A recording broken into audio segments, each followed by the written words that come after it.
함께 시편 103편 1절로부터 5절까지 함께 봉독하겠습니다. 시작합니다. 내 영혼아 여호와를 성축하라. 내 속에 있는 것들아 다 그의 거룩한 이름을 성축하라. 내 영혼아 여호와를 성축하며 그의 모든 은택을 잊지 말지어다.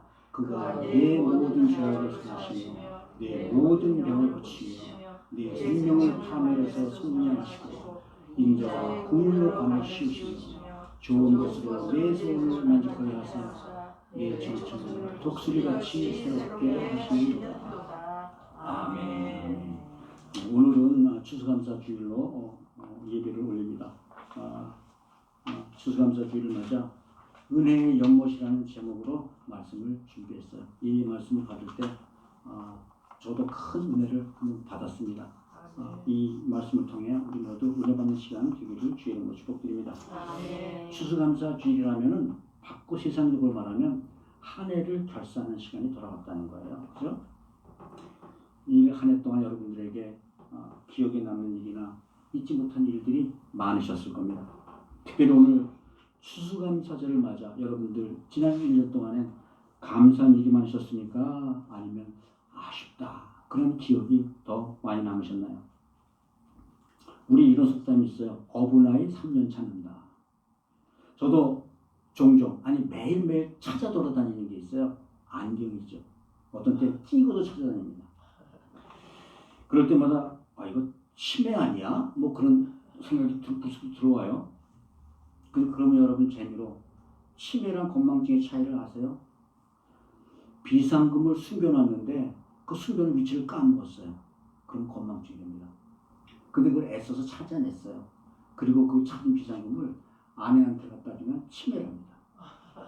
그런데 그 비상금 가지고 아내를 찾아다니다가 아들을 만났어요. 그래서 아들한테 붙어 죽고 말아요. 그러면 이건 노망기라고 해요. 노망기라고. 재밌는 얘기를 한번 해보려고요.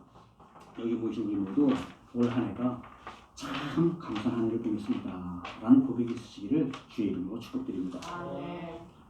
그런데요, 살다 보면 감사한다는 말보다 불평만이 먼저 나오죠. 아까 기도하실 때 그런 말씀 해주시더라고요. 왜 그럴까요? 우리는 고마웠던 일들보다 서운했던 일들을 더 오래 기억하는 나쁜 습관이 있기 때문이죠. 그래서 감사를 하기 위해서는 먼저 좋은 기억을 가지고 있어야 된다. 감사도 기억으로 출발한다는 사실을 기억하시기 바랍니다. 두 친구가 사막을 여행하고 있었어요. 그래서 다툼이 생겼는데 한 친구가 글쎄 과격하게 그 다른 친구의 뺨을 때렸습니다. 근데 뺨 맞은 친구는 아무 말도 없이 그 모래에다가 이렇게 적었어요. 오늘 나의 가장 친한 친구가 나의 뺨을 때렸다. 그들은 오아시스가 나올 때까지 말 한마디도 않고 쭉 찾아갔습니다. 며칠 만에 오아시스에 도착한 그 친구들은 거기서 물을 보고 목욕을 하기 시작했죠. 그때 뺨 맞았던 친구가 오아시스를 찾아 들어가다가 그 뻘에 빠져가지고 허우된 걸 뺨 때린 친구가 찾아가서 구해줍니다. 늪에서 살아나온 이 친구는 돌에다가 이렇게 써요. 오늘 나의 가장 친한 친구가 내 생명을 구해주었다. 이를 본 친구가 의아해서 묻습니다. 내가 네 뺨 때렸을 때는 모래에다 적었는데 내가 널 구해주고 나니까 왜 돌에다 새겼지? 그 친구가 대답하죠.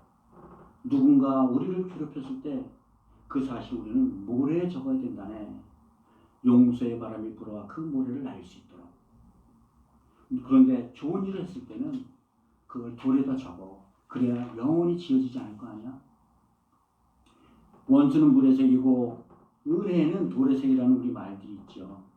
생각할수록 맞는 말인데 우리가 사는 인생은 거의 거꾸로 살아요. 거꾸로 사는데 너무 익숙하지 않습니까? 제 친구 중에 하나는요. 재미삼아서 이래요. 내가 칭찬받을 만한 일은 모두 잊어버린대 일부러. 그리고 내가 부끄러운 일을 저지르면 그거를 꼭 기억해둔답니다. 그리고 내가 무슨 일 할 때마다 하나씩 꺼내서 나를 단련시킨다고 얘기를 해요. 잊어서는 안 될 소전 은혜는 이렇게 물에 흘려보내고 원수는 돌에 새겨 기억하며 사는 것이 우리들이 사는 방법이라는 거예요. 우리는 이게 별로 좋지 않은 건지 다 이해를 하면서도 왜 거꾸로 살 수 있을까요? 왜 은혜를 잊지 않고 살 수 있는 방법은 정말 없는 걸까요? 만약에 억울한 일만 기억하고 사는 인생이라면 어떻게 그 인생에서 감사한 마음이 나올 수가 있겠습니까? 그럼에도 성경은 항상 감사라고 말씀합니다. 심지어는 고난 중에서도 감사라고 말씀을 해요. 왜냐하면 감사야말로 이 험한 세상을 천국으로 만들어주는 열쇠이기 때문이라는 것이죠. 아멘. 그러나 우리가 감사하며 살아야 될 더 중요한 이유는 하나님께서 우리가 감사하며 살기를 원하시기 때문인 줄 믿으시기 바랍니다. 아멘. 오늘 추수감사절을 맞아서 감사하며 사는 인생에 관한 말씀을 함께 나누길 원합니다. 그럼 먼저 우리가 이렇게 쉽게 은혜를 잊어버리고 사는 것은 무슨 까닭일까요? 저는 한 3가지 정도로 구분해 봤어요. 첫 번째가 하나님을 믿지 않는 불신앙 때문이라는 것이죠. 로마서 1장 21절에는 이런 말씀이 있습니다. 하나님을 알되 하나님을 영화롭게 하지도 아니하며 감사하지도 아니하고 오히려 그 생각이 허망해지는 미련한 마음에 어두워졌나니. 하나님을 믿지 않는 사람은 인생을 허무와 절망 속으로 몰아넣어 미련한 삶을 살게 한다, 그런 말씀이시죠. 혹 우리 교회 다니면서도 하나님을 아는 참 믿음이 없다면 역시 하나님 주시는 이 기쁨도 잘 모르게 된다는 말씀이에요. 그래서 이 타락한 인간의 가장 특별한 성품 중에 하나가 하나님께 감사할 줄 모른다는 것이죠. 누가복음 17장에 보면요, 예수님으로부터 치료받은 나병 환자 10명의 이야기가 나오죠. 그들은 예수님의 말씀에 순종해서 제사장에게 몸을 보이러 가는 그 도중에 병이 치료되는 놀라운 은혜를 받았습니다.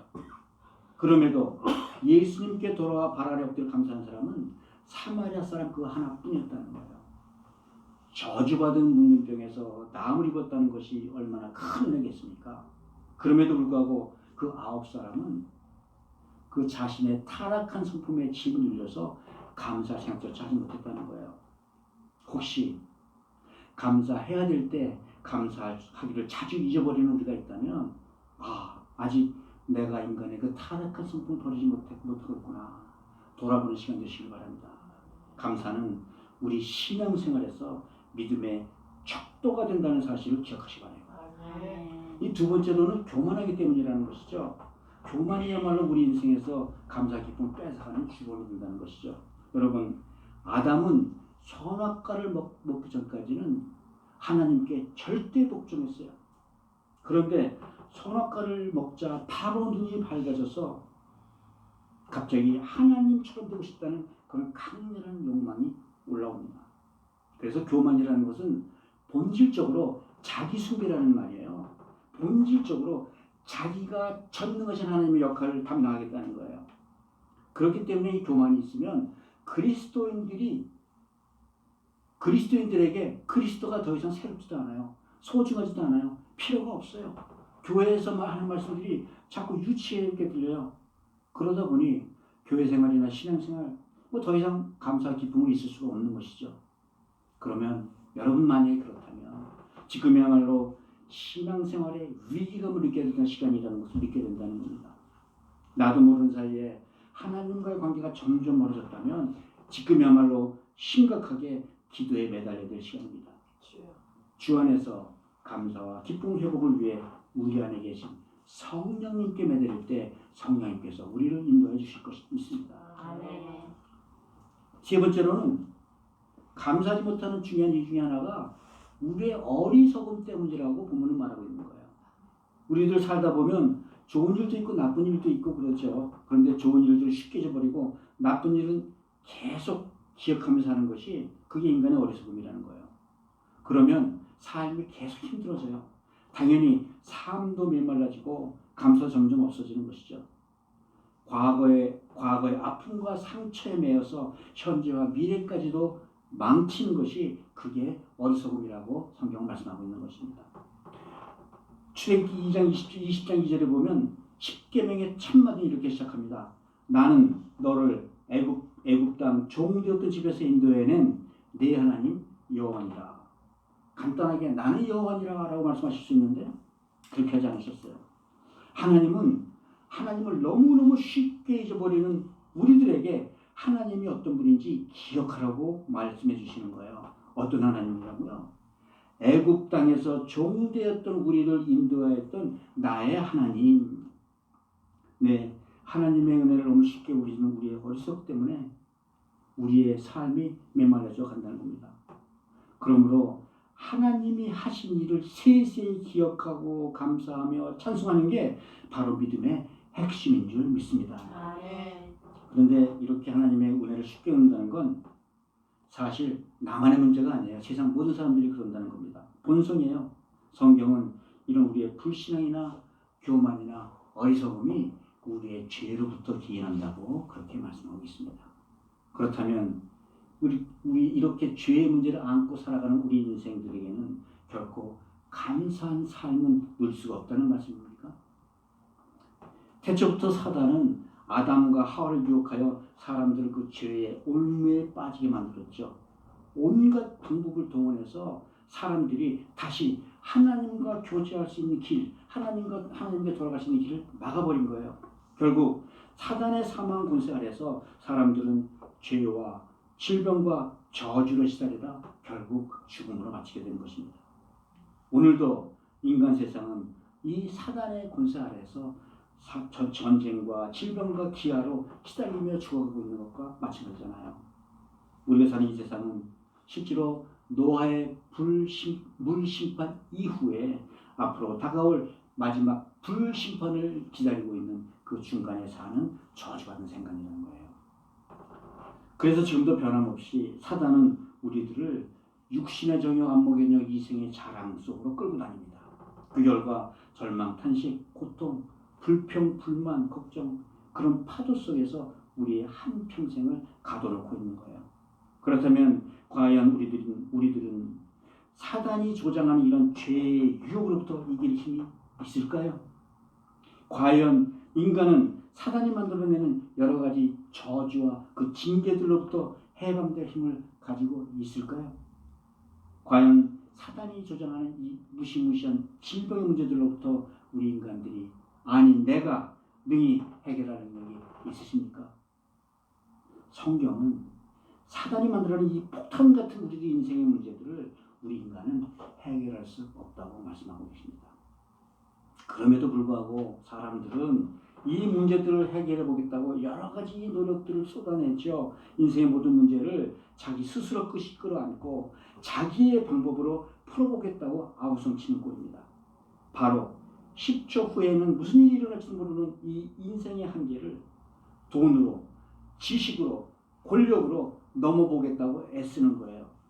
그러나 안타깝게도 육체를 가진 인간은 눈에 보이지 않는 영적인 존재, 사단을 이겨낼 수가 없어요. 인류 역사 이래 아무도 이 죄의 문제, 질병의 문제, 저주의 문제를 해결한 사람은 하나도 없었습니다. 스스로 그리스도인이라고 부르는 우리도 크게 다르지 않잖아요. 자신의 문제를 놓고 혼자 씨름하다 짐에 눌려서 서서히 죽어가는 건 다 매 한 가지예요. 해결할 능력이 없는 줄 모르고 사단이 펼쳐놓은 그 울음에 빠져 끝없이 인생 귀한 이 시간을 낭비하고 있는 겁니다. 사람 스스로 인생의 문제를 끌어안고 있는 한 누구도 결코 행복한 인생을 누릴 수가 없는 거예요. 당연히 인생의 기쁨이나 감사는 근본적으로 막혀 있는 것이죠. 마치 고등수학을 초등학생이 산수지식으로 풀어내려고 애쓰는 거나 마찬가지라는 겁니다. 기억하시기 바랍니다. 먼저 우리는 이 문제들이 어디서부터 온 것인가를 잘 깨달아야 한다는 거예요. 그렇다면 이렇게 해결할 길은 전혀 없는가? 감사하게도 성경은 이 문제들을 해결할 법칙들을 분명히 밝혀주고 있습니다. 먼저 내 인생은 내 것이 아니라는 사실을 믿는 게 그 첫걸음이라는 거예요. 그러면 당연히 내가 가지고 있는 내 모든 인생 문제들도 역시 내 것이 아니 되겠죠. 성경은 이 모든 문제들은 사단으로부터 시작했고 성경에서는 그 사단을 이기고 승리하신 분이 계시다는 사실을 선포하고 있습니다. 우리가 그분을 살아계신 하나님의 아들로 믿어갈 때 우리도 세상 문제로부터 승리해갈 수 있다고 말씀하고 있다는 거예요. 아멘. 그분의 이름이 바로 그리스도 예수님이신 줄 믿으시기 바랍니다. 아멘. 먼저 우리가 가진 모든 문제를 예수 그리스도께 넘기시기 바랍니다. 이것이 바로 믿음의 법칙이에요. 예수님은 마태복음 7장에서 이렇게 말씀하세요. 수고하고 무거운 짐진 자들아 다 내게로 오라. 내가 너희를 쉬게 하리라. 나는 마음이 온유하고 겸손하니 나의 멍에를 메고 내게 배우라. 아멘. 그리하면 너희가 마음에 쉼을 얻으리니 이는 내 멍에는 쉽고 내 짐은 가벼웁니다. 아멘. 먼저 예수님은 내 곤고한 짐을 대신 지어주시기 위해서 이 땅에 오신 하나님의 아들이라는 사실을 믿으시기 바랍니다. 아멘. 그리스도인들이라면 내가 이길 수 없는 그런 문제를 끌어안고 있어도 그거는 결코 내가 이길 수 없다는 사실을 깨달아야 한다는 거예요. 한시바삐 깨달아서 그것이 무엇이든지 예수님한테 넘기는 겁니다. 능력 있고 전능하신 예수님의 손에 넘기는 것이 바로 큰 방법이라는 것이죠. 이것이 이른바 성경에 말하는 예수님께 내 모든 문제를 넘기는 믿음의 법칙이라는 거예요. 내 짐을 온전히 주님께 맡기는 것. 이것이 내 인생의 문제를 해결하는 첫 열쇠가 되는 줄 믿으시기 바랍니다. 아멘. 여러분, 예수를 살아계신 하나님의 아들로 믿는다는 말은 다른 말로 하면 예수님을 나의 주요 구세주로 영접한다는 겁니다. 이 말은 예수님께서 십자가에 걸리신 보혈로서 우리들 한 사람 한 사람을 값을 주고 사셨기 때문에 우리는 이미 주님의 소유가 되었다는 말이에요. 주님의 것임을 고백하는 말이라는 것입니다. 아멘. 그러므로 내 모든 짐은 내 주인 되신 예수님께서 대신 맡아서 해결해 주신다는 그런 의미가 되겠죠. 아멘. 이 예수님이 이미 십자가에서 죽으셨다가 사흘 만에 사망 권세를 깨뜨리고 다시 부활하신 분이에요. 그리스도 안에서는 이 세상에 아무리 불가능해 보이는 일조차도 문제가 될 수 없다는 겁니다. 아멘. 그러므로 내 문제는 이미 그리스도 안에서는 더 이상 문제가 될 수 없습니다. 아멘. 우리가 믿음으로 주님께 구원을 얻었듯이 믿음으로 우리의 모든 문제를 주님께 맡길 때 주님께서 일일이 찾아 해결해 주신다는 거예요. 아멘. 따라서 죄의 문제, 저주의 문제, 질병의 문제, 이 많은 문제들을 예수님께 믿음의 법칙을 통해 넘겨버리면 그때부터 그 문제는 더 이상 내 문제가 아니라 주님의 문제가 되는 줄 믿습니다. 아멘. 따라서 우리는 그 문제들부터 해방돼서 이제 쉼을 얻을 수 있지만 사실 예수님은 그때부터 일을 시작하시는 거죠. 마귀와 내 인생에서 마귀들이 벌여놓은 일들을 멸하기 시작하신다는 거예요. 아멘. 인간이 해결할 수 없는 어떤 죄나 저주나 질병일지라도 그래서 주님에게는 문제가 되지 않습니다. 아멘. 성경은 이를 요한일서 3장 8절에서 이렇게 말씀하고 있어요. 죄를 짓는 자는 마귀에 속하나니 마귀는 처음부터 범죄함이라 하나님의 아들이 나타나신 것은 이 마귀의 일을 멸하게 하려 하심이니라. 아멘. 여러분, 믿음으로 우리의 모든 문제를 예수님께 온전히 넘기시기 바랍니다. 아멘. 그리하면 주님이 주시는 평강 안에서 죄의 꼴무에서 벗어나 기쁨과 감사를 회복할 수 있을 줄 믿습니다. 아멘. 이제 이미 모든 문제를 해결해 주신 예수님께 감사하는 우리 모두가 되시기를 주의 이름으로 축복드립니다. 아멘. 그러면 예수님께 주시는 이런 감사의 삶을 누리기 위해서 우리가 해야 될 일은 아무것도 없을까요? 우리 본문 한번 같이 보시죠. 본문 1절, 2절 함께 읽습니다. 시작합니다. 내 영혼아 여호와를 송축하라. 내 속에 있는 것들아 다 그의 거룩한 이름을 송축하라. 내 영혼아 여호와를 송축하며 그의 모든 은혜를 잊지 말지어다. 아멘. 자, 예수님은 여기서 두 가지를 명령하시잖아요. 첫째가 여호와를 송축하는 것이고 둘째가 여호와의 은택을 잊지 않는 것. 아무리 험한 환난 중에 있더라도 여호와 하나님을 찬양하며 기억하라는 거예요. 아멘. 사도행전 16장에 보면 빌립보에서 전도하다 옥에 갇힌 바울과 실라의 이야기가 나오죠. 옥중에서 착고에 매인 바울과 실라가 한밤중에 그 안에서 뭘 하고 있었어요? 찬송과 기도를 하고 있었죠. 네, 바울과 실라는 환난 중에서도 하나님을 기억하고 그 은혜에 감사했다는 다른 말입니다.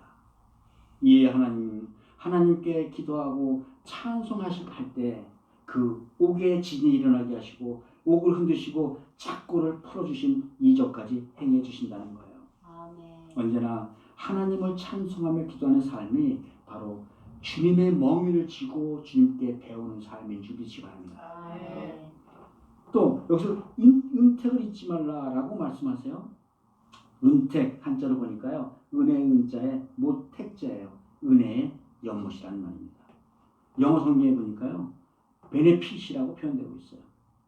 하나님으로 받아 누린 모든 혜택을 말하는 겁니다. 즉 우리가 받아 누리는 혜택이 얼마나 큰지 연못으로 하나 가득하다 이런 말씀이에요.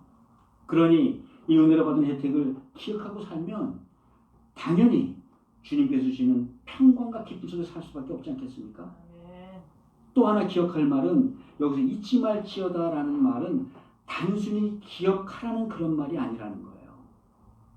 애써서 기억하라는 그런 의미가 있어요. 다른 말로 바꾸면 만약에 너희들이 하나님의 은택을 애써서 기억하지 않으면 하나님께서 너희들에게 잡았던 그 손을 놓아버리시겠다는 그런 경고의 의미가 있다는 겁니다. 하나님의 은택을 세세히 기억하고 감사할 때 하나님께서 내미신 그 구원의 손을 꼭 붙잡아 주시는 줄 믿으시기 바랍니다. 아멘. 그러면 우리가 꼭 기억해야 될 주님의 은택은 무엇이었을까요? 오늘 본문 3절과 5절이 그것입니다. 그 은택에 대해 구체적으로 설명하고 있어요. 우리 하나하나 알아보시오. 3절 우리 함께 읽을까요? 3절 시작합니다. 그가 내 모든 죄악을 사하시며 내 모든 병을 고치시며. 두 가지가 있죠. 먼저 첫째, 하나님께서는 우리가 죄사함을 받았다는 그 은택을 기억하라고 강조하세요. 여러분, 우리는 이미 죄로 말미암아 죽었던 인생들입니다. 죄인들입니다. 에베소서 2장에 보니까요. 허물과 죄로 죽은 자인 우리를 그가 살리셨도다라고 말씀하고 있어요. 그가 누굽니까? 그가 그리스도시죠. 허물과 죄로 죽었던 우리를 그리스도가 살리셨다. 이 자리에 있는 우리를 포함해서 모든 사람의 영은, 즉 사람의 마음은 이미 죽었다는 거예요. 로마서 1장에 보면요. 사람의 마음은 이렇게 죽어서 온통 불의와 탐욕과 살인과 질투 같은 걸로 가득 차 있다고 말하고 있습니다. 만약에 우리가 살아가면서 서로의 마음을 서로가 서로 볼 수가 있다면 무슨 일이 벌어지겠어요? 볼 수 없기에 망정이지. 만약에 상대를 볼 수 있다면 아마 서로 끔찍해하면서 헤어졌을 거예요. 아니 저 사람이 저런 사람이었어? 상종 못할 사람이네. 서로 먼저 떠나버렸을 겁니다. 그런데도 하나님은 우리를 떠나지 않으셨다는 거예요. 도리어 더 사랑하셔서 죄로 죽었던 우리를 다시 살리기 위해 당신의 사랑하는 독생자 예수 그리스도를 이 땅에 보내시고 우리 죄인들의 죄값을 대신 갚게 하시려고 십자가에 죽게 하셨다는 거예요. 이사야서 53장 6절에서 이렇게 말하죠. 우리는 다 양과 같아서 그리 행하여 각기 지각길로 갔거늘 여호와께서는 우리 모두의 죄악을 누구에게 담당시키셨도다? 그리스도에게 담당시키셨도다. 아멘. 사랑하는 성도 여러분, 그 예수 그리스도의 보혈의 피로 말미암아 우리가 죄사함을 받았다는 사실 기억하시기 바랍니다. 아멘. 내 죄를 위해 그리스도께서 대신 돌아가심으로 내 영이 비로소 영생을 얻었다는 줄 기억하시기 바랍니다. 아멘. 우리 모두 그리스도를 주로 믿어 죄사함의 이 은택을 입어가시기를 주의 이름으로 축복드립니다. 아멘. 두 번째 또 모든 병을 고치는 은택을 기억하라고 말씀하세요. 여러분, 병의 원인은 여러 가지가 있을 거예요. 그러나 성경을 하나 클리어하게 말씀합니다. 모든 병의 근원은 하나님에 대한 죄로부터 시작한다. 인간이 죄인이 되자 인간을 위해 만들어졌던 에덴 동산도 자연도 저주를 받습니다. 그리고 이 저주 속에서 인간과 자연도 모두 병들어가는 거예요. 그 병든 인간을 위해서 출애굽기 15장 26절에 보면 하나님의 말씀이 새롭게 나오죠. 홍해를 지나 광야를 사흘 동안 지나가던 이스라엘 백성이 목이 말라 있을 때 마라의 샘물을 만납니다. 그 마라의 샘물은 너무 써서 마시지 못했어요. 하나님께서는 이 불평하는 백성들을 향하여 모세에게 말씀하시죠. 네 주위에 있는 나뭇가지를 하나 집어 못에 던져라. 그리고 나니 이 물이 단물이 됩니다. 이 단물로 만들어진 하나님께서 이 마라의 샘물을 먹고 갈증을 해소하던 백성들에게 이렇게 말씀하세요. 나는 여호와 라파, 너희를 치유하는 여호와임이라. 아멘. 이를 이사야서 53장 5절에서 이렇게 말씀하시죠. 그가 채찍에 맞음으로 우리는 나음을 받았도다. 아멘. 누가 채찍 맞았다고요? 그리스도가 십자가에서 채찍에 맞음으로. 사랑하는 성도 여러분, 예수 그리스도 채찍에 맞음으로 우리가 나음을 얻은 줄 믿습니다. 아멘. 우리의 영과 혼과 육이 예수 그리스도의 십자가 고난으로 말미암아 치유받은 은택을 누린다는 사실을 꼭 기억하시기 바랍니다. 아멘. 이제 우리 4절 함께 읽어볼까요? 4절 다시 읽습니다. 시작합니다. 내 생명을 파멸에서 속량하시고 인자와 긍휼로 간을 씌우시며. 아멘. 아멘. 인자와 긍휼로 간을 씌우신 그 은택을 기억하라고 말씀하세요. 인자와 긍휼로 간을 씌웠다. 이 말은 무슨 말일까요? 원래 우리는 영원한 형벌을 받아 죽어야 될 만한 우리가 영원한 생명으로 옮기셨다는 뜻이죠. 죄로 말미암아 지옥 심판을 받아야 우리를 불쌍히 여기셔서 우리 모두에게 그리스도를 믿는 자마다 구원의 관을 씌워주셨다는 그런 의미입니다. 허물로 죽은 우리를 하나님께서 예수를 살리실 때 우리도 함께 살리셨다. 이를 예수님은 요한복음 5장 24절에서 이렇게 말씀해요. 내가 진실로 진실로 너에게 이르노니 내 말을 듣고 또 나를 보내신 이를 믿는 자는 영생을 얻고 심판에 이르지 아니하나니 사망에서 생명으로 옮겼느니라. 아멘. 사랑하는 성도 여러분, 하나님은 우리를 이미 창세 전에 그리스도 안에서 예정하시고 선택하여 주신 줄 믿습니다. 이런 하나님의 인자와 긍휼로 우리는 지금 살아가면서도 또 이후의 내 생에서도 이 구원의 은택을 누리는 줄 믿으시기 바랍니다. 아멘. 이제 5절로 넘어갑니다. 5절 우리 함께 읽습니다. 좋은 것으로 내 소원을 만족하게 하사 내 정신을 독수리같이 새롭게 하시는도다. 아멘. 먼저 네 번째로 좋은 것을 만족해 하시는 그 은택을 기억하라고 말씀하시는 거예요. 성경은 에레미야서 29장에서 이렇게 말씀하시죠. 우리를 향한 하나님의 생각은 재앙이 아니라 평안과 소망이니라. 태초부터 하나님 우리에게 좋은 것으로 우리의 소원을 만족해 해 주시려고 에덴 동산을 준비해 주셨던 거예요. 그러나 인간의 불순종을 말미암아 땅도 에덴도 저주를 받고 덩굴과 엉겅퀴를 내게 되었죠. 마찬가지로 죄로 인해 하나님과 분리된 우리 인간도 저주를 받아 우리 인간 속에서도 계속해서 가시덩굴과 엉겅퀴를 내게 되는 겁니다. 그러나 하나님께서는 저주받았던 우리까지도 사랑하셔서 구원하기로 작정하셨어요. 그래서 하나님은 십자가에서 죽은 예수를 다시 살리시고 승천시키셔서 당신 하나님 우편에 앉히신 겁니다. 이에 그리스도께서는 약속대로 하나님의 영을 우리 각각의 마음에 보내셔서 우리와 동거할 수 있도록 해주신 거예요. 아멘. 이제 믿는 자 안에서 성령님이 함께 사시고 하나님이 준비하셨던 이 좋은 것들을 받고 받아들일 수 있는 그런 위치에 올라선 겁니다. 내 안에 계시는 성령님의 도우심으로 이제 우리의 소원을 만족해 하는 가장 좋은 것으로 응답받을 줄 믿습니다. 아멘. 예수님은 이를 마태복음 7장에서 또 이렇게 말씀하세요. 너희가 악한 자라도 좋은 것을 자식에 줄 줄 알거든 하물며 하늘에 계신 너희 아버지께서 구하는 자들에게 가장 좋은 것으로 주지 않겠느냐. 아멘. 우리의 소원을 만족해 하시는 성령님의 은택을 누리는 우리 모두가 되시기를 주의 이름으로 축복드립니다. 아멘. 이제 마지막으로 5절 후반부입니다. 결론이에요. 5절 후반부 함께 읽어보겠습니다. 시작합니다. 내 청춘을 독수리같이 새롭게 하시는도다. 주님을 송축하고 하나님의 은혜를 잊지 않으면 우리의 청춘을 독수리처럼 새롭게 해주시는 그 은택을 베푸신다는 거예요.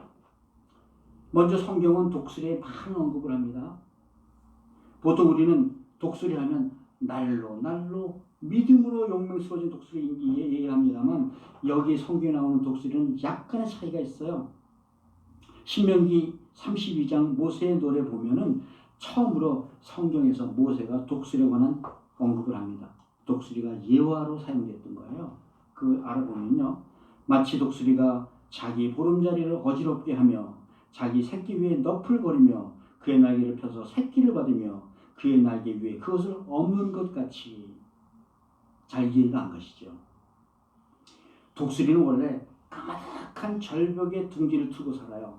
새끼들은 그 둥지 안에서 애미 독수리가 물어다주는 먹이를 받아 먹으며 자라고 있죠. 그러다 새끼들이 어느 정도 자라면 어미 독수리가 새끼들을 절벽에 있는 동지에서 갑자기 밀어 떨어뜨려요. 그 새끼의 너풀거리를 어지럽게 한다는 말씀이 이런 말씀이에요. 그러면 새끼들은 땅에 떨어지다가 이 땅에 떨어지기 직전에 어미들은 다시 내려와서 그 새끼를 자기 날개에 다시 업어서 날아오르기를 반복하고 또 떨어뜨리고 그렇답니다.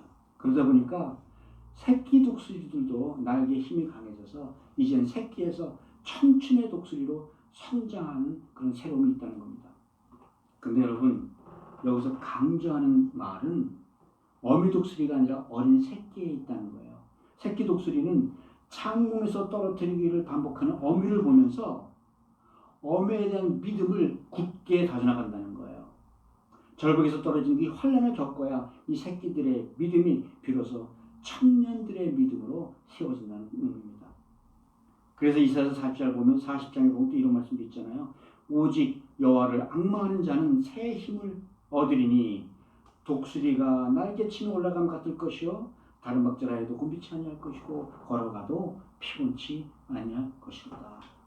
하나님을 향한 우리의 믿음은 오직 예수 그리스도 안에서 환난 중에 날로 날로 더욱더 새로워질 줄 믿습니다. 사랑하는 성도 여러분, 내 믿음을 새롭게 해주시는 이는 오직 한 분 예수님 하나님뿐이 없으십니다. 그리스도 안에서 독수리같이 나를 새롭게 하시는 이 하나님의 은택을 누리시기를 주의 이름으로 축복드립니다. 그런데 여러분, 보통 새들은 폭풍우를 만나면 땅속에 땅에 있는 숲속에 피한다든가 숨을 곳을 찾아다니는 겁니다. 그런데 독수리는 거꾸로 하늘 위로 치고 올라간다고 해요. 폭풍이 강하면 강할수록 독수리는 더 멀리, 더 높이까지 날아오른답니다. 그리고 폭풍이 내려다 보이는 구름 위까지 올라가면 독수리는 비로소 아래를 바라보며 날갯짓을 멈추고 평안을 누린다는 겁니다. 그런데 우리 인생도 마찬가지가 아니에요. 폭풍 환난이 몰아치는 우리 인생길에서 과연 우리는 어떻게 해야 하나님이 계신 그곳까지 가서 하나님을 기억하고 하나님께 나아갈 수 있을까요? 독수리처럼 환난의 삶에 숨으면 하나님은 절대로 만날 수가 없다는 거예요. 환난에 숨지 말고 말씀의 날개로 고난의 폭풍을 타고 더 높이 올라가 보면 그곳에 하나님이 계실 줄 믿습니다. 하나님께서는 새 힘으로도 믿음으로 세워졌을 때 우리에게 감사하는 마음도 더욱 크게 베푸실 줄 믿습니다. 사랑하는 성도 여러분, 감사하는 마음은 그래서 오직 우리 하나님의 은택을 기억하는 이들에게서 나온다는 겁니다. 성경은 하나님의 은택에 대해서 이사야서에서 또 이렇게 말씀하세요. 여호와께서 그에게 상함을 받게 하시기를 원하사 질고를 당하게 하였은즉 그의 영혼을 속건 제물로 드리기에 이르면 그가 씨를 보게 되며 그의 날이 길 것이며 또 그의 손으로 여호와께서 기뻐하시는 뜻을 성취하리로다. 아멘. 그리스도의 십자가를 붙잡아 하나님의 이 은택을 기억하는 우리 모두가 되시기를 주의 이름으로 축복드립니다. 아멘. 이제 말씀을 맺죠. 여러분, 우리 인생에 100% 행복한 일만 일어나는 인생은 없습니다. 그러나 행복한 인생은 있다는 겁니다. 행복한 인생이란 은혜는 기억하고 상처는 잊어버리는 인생이 바로 행복한 인생이 될 줄 믿습니다. 우리의 가정에, 우리의 직장에, 우리의 교회가 모두 그렇게 하나님의 은혜만 기억한 행복한 교회가 되었으면 좋겠습니다. 아멘. 아픔과 슬픔 잊어먹으라는 것은 아니죠. 그래서 그 아픔과 슬픔은 물에 새겨놓고 그 흐르는 물에서 얻은 은혜는 돌에 새길 수 있기를 바랍니다. 그래서 아픔과 슬픔은 물 위에다 써놓기지만 이 물 위에 써있는 이 아픔과 슬픔은 우리 주 예수 그리스도의 은혜의 샘물에 쉽게 쓸려나갈 수 있을 줄 믿습니다. 오늘은 추수감사절이에요. 올해 여러분들이 보고 경험했던 하나님의 은택을 꼭 송축하고 기억하시기 바랍니다. 하나님의 은택을 돌에 새겨놓으시기 바랍니다. 대들보에 새겨놓고 마음판에 새겨놓으시기 바라요. 눈길 가는 곳마다 하나님의 은혜를 적어놓고 또 새겨놓으시기 바랍니다. 사방을 둘러봐도 오직 하나님의 은혜만 가득한 그것이 바로 은혜의 연못이 될 것이고 그 은혜의 연못에서 감사가 끓이지 않을 줄 믿습니다. 성경은 고로새서서 이렇게 말씀하시잖아요. 그리스도의 말씀이 너희 속에 풍성히 거하여 모든 지혜로 피차 가르치며 권면하고 시와 찬송과 신령한 노래를 부르며 감사하는 마음으로 하나님을 찬양하고 또 무엇을 하든지 말이나 일이나 다 주 예수 이름으로 하고 그의 힘을 힘입어 하나님께 감사하라. 아멘. 사랑하는 성도 여러분, 세상을 살아가면서 기억해야 될 것과 기억하지 말아야 될 것들이 있잖아요. 기억하지 말아야 될 것은 하루빨리 버리시기 바랍니다. 행복한 인생은 하나님의 은혜만을 기억하며 하나님의 은혜 안에 살아가는 인생인 줄 믿습니다. 그리스도의 은혜로 하나님의 은혜 연못 안에서 살아갈 때 비로소 우리는 감사하는 인생을 살아갈 줄 믿습니다. 어려움을 겪을 때마다 우리를 향하신 하나님의 그 은택을 기억함으로 환난을 이겨내고 언제나 감사가 충만한 삶을 살아가시기를 우리 주 예수 그리스도 이름으로 축복합니다.